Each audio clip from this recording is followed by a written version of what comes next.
আজকের ভিডিওতে থাকছে চোখের এক নীরব মৃত্যুর গল্প, যা অনেকেই জানেন না, কিন্তু জানা অত্যন্ত জরুরি। চলুন তাহলে জেনে নিই সেই নীরব ঘাতক রোগ ডায়াবেটিক নিউরোভাস্কুলার গ্লকোমা সম্পর্কে। এটা কি, কেন এবং কিভাবে হয়, এর লক্ষণ এবং চোখকে কিভাবে বাঁচাবেন তার উপায়। আপনারা হয়তো জানেন না, আমাদের চোখের ভেতরে এমন কিছু রক্তনল জন্ম নিতে পারে যা আপনার পুরো দৃষ্টিটাই চিরতরে নষ্ট করে দিতে পারে। আর এটাই হলো ডায়াবেটিক নিউরোভাস্কুলার গ্লকোমা। ডায়াবেটিসের কারণে চোখে যে বিপজ্জনক রোগগুলো হয় তার মধ্যে এটি একটি।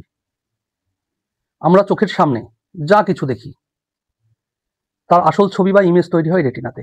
এই ছবি বা ইমেজ এর ভেতরেই থাকে বস্তুর সব দৃষ্টিগত তথ্য। রেটিনা সেই তথ্যগুলোকে অপটিক নার্ভের মাধ্যমে মস্তিষ্কের পেছনের অংশ পাঠায়।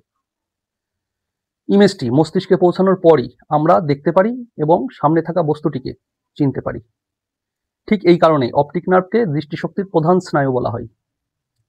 কিন্তু অস্বাভাবিক পরিস্থিতিতে চোখের স্বাভাবিক ড্রেঞ্জ অ্যাঙ্গেলে নতুন রক্তনালী অর্থাৎ নিউ ব্লাড ভেসেলস তৈরি হতে শুরু করলে সেই ড্রেঞ্জ অ্যাঙ্গেলের কোণ বা অ্যাঙ্গেলটি ব্লক হয়ে যায়। ফলে ড্রেঞ্জ অ্যাঙ্গেল দিয়ে তরল অর্থাৎ অ্যাকুয়াস হিউমার ঠিকভাবে পাস হতে পারে না এবং তখন চোখের মধ্যে তরলের চাপ বেড়ে অর্থাৎ অ্যাকুয়াস হিউমার এই তরলের চাপ বেড়ে নিউরোভাস্কুলার গ্লকোমা তৈরি হয়। ডায়াবেটিসের কারণে এই নতুন রক্তনালী তৈরি হয় বলে রোগটিকে ডায়াবেটিক নিউরোভাস্কুলার গ্লকোমা বলা হয়। শরীরের অনিয়ন্ত্রিত ডায়াবেটিস রেটিনার সূক্ষ্ম সূক্ষ্ম রক্তনালীগুলোকে নষ্ট করে রেটিনোপ্যাথি রোগ তৈরি করে। যে অংশে রক্তনালী নষ্ট হয় সেই জায়গায় অক্সিজেন, খাদ্য এবং বর্জ্য অপসারণে সবকিছুই ব্যাহত হয়। ফলে ওই অংশটি বিপদে পড়ে। এই বিপদ থেকে রেটিনাকে বাঁচাতে শরীর সেখানে দ্রুত ভিইজিএফ নামে একটি রাসায়নিক ছাড়ে। আর এই ভিইজিএফ অর্থাৎ ভাস্কুলার এন্ডোথেলিয়াল গ্রোথ ফ্যাক্টর একটি এনজিওজেনিক মলিকিউল এবং এর কাজ হলো দ্রুত নতুন রক্তনালী তৈরি করা, যাতে আক্রান্ত জায়গায় আবার অক্সিজেন এবং পুষ্টি পৌঁছাতে পারে। কিন্তু সমস্যা হলো এই নতুন রক্তনালীগুলো খুব দ্রুত তৈরি হয় বলে তাদের গঠন অনেক দুর্বল থাকে। তারা স্বাভাবিক রক্ত প্রবাহের চাপ সহ্য করতে পারে না, ফলে সহজেই ফেটে যায় এবং রক্তপাত শুরু হয়। আর একবার রক্তপাত শুরু হলে রেটিনার অবস্থা আরও খারাপ হয় এবং প্রভাবিত জায়গায় রক্ত চলাচল কমে যায়। এই অবস্থা দীর্ঘদিন চলতে থাকলে রেটিনা গুরুতর অক্সিজেন স্বল্পতায় পড়ে। এমনকি এই অবস্থায় শুধু রেটিনা নয়, চোখের আরও বিভিন্ন জায়গায়, বিশেষ করে আইরিশে অর্থাৎ চোখের যে রঙিন অংশ সেই অংশে নতুন রক্তনালী তৈরি হতে থাকে। একে বলা হয় রুবিওসিস আইরাইডিস। আর এখানেই শুরু হয় চোখের সবচেয়ে বড় বিপদ অর্থাৎ চোখের সবচেয়ে বড় বিপর্যয়।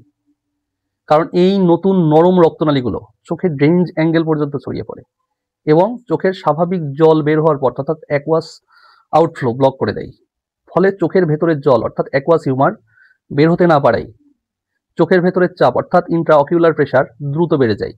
আর এই ইন্ট্রাঅকিউলার প্রেশার বাড়লে অপটিক নার্ভের চারপাশের যে রক্তনালীগুলো সেই রক্তনালীগুলোর উপর চাপ পড়ে।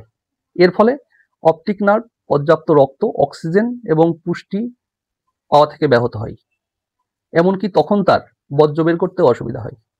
ফলে অপটিক নার্ভের স্নায়ুকোষগুলো ধীরে ধীরে ক্ষয় হতে শুরু করে এবং এর সাথে সাথে দৃষ্টিশক্তিও কমতে থাকে। শেষ পর্যন্ত এটিই রূপ নেয় ডায়াবেটিক নিউরোভাস্কুলার গ্লকোমাতে, যা দৃষ্টিশক্তি নষ্ট করার সবচেয়ে বিপজ্জনক ধাপ।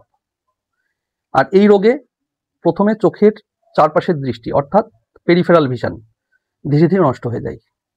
তখন শুধু সেন্ট্রাল ভিশন অর্থাৎ কেন্দ্রের দৃষ্টি থাকে, যাকে বলা হয় টিউব ভিশন, এবং শেষ পর্যন্ত সেই সামান্য দৃষ্টিও কিন্তু হারিয়ে যেতে পারে। আর যে লক্ষণগুলো দেখলে আপনি সতর্ক হবেন তা হচ্ছে মাথা ব্যথা, চোখ লাল হতেও পারে বা নাও হতে পারে, বমি বমি ভাব হতে পারে, ঝাপসা দেখবেন, আলো দেখলে একটা ফুলের মতো ছড়ানো ছিটানো মনে হবে, চোখের চারপাশের দৃষ্টি অন্ধকার হয়ে যাওয়া, মানে টানেলের মতো দেখা অর্থাৎ এরকম টিউব ভিশন এরকম দেখবেন। এমন সব লক্ষণ যদি দেখা যায় তাহলে এক মুহূর্ত দেরি করা উচিত নয়।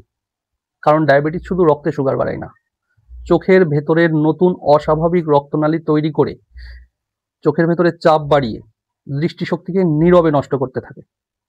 তাই ডায়াবেটিস থাকলে বছরে অন্তত একবার রেটিনা পরীক্ষা করা অত্যন্ত জরুরি। কারণ গ্লকোমা হলে হারানো দৃষ্টি আর কখনোই ফিরে আসে না। তাই মনে রাখবেন, আপনার দৃষ্টিশক্তি হারালে শুধু আপনি নন, বরং আপনার পরিবারও অন্ধকারে পড়ে। তাই চোখ পরীক্ষা করে চোখকে নিরাপদ রাখুন। আর ভিডিওটি ইনফরমেটিভ মনে হলে শেয়ার করে অন্যদেরকেও বিষয়টি জানার সুযোগ করে দিন।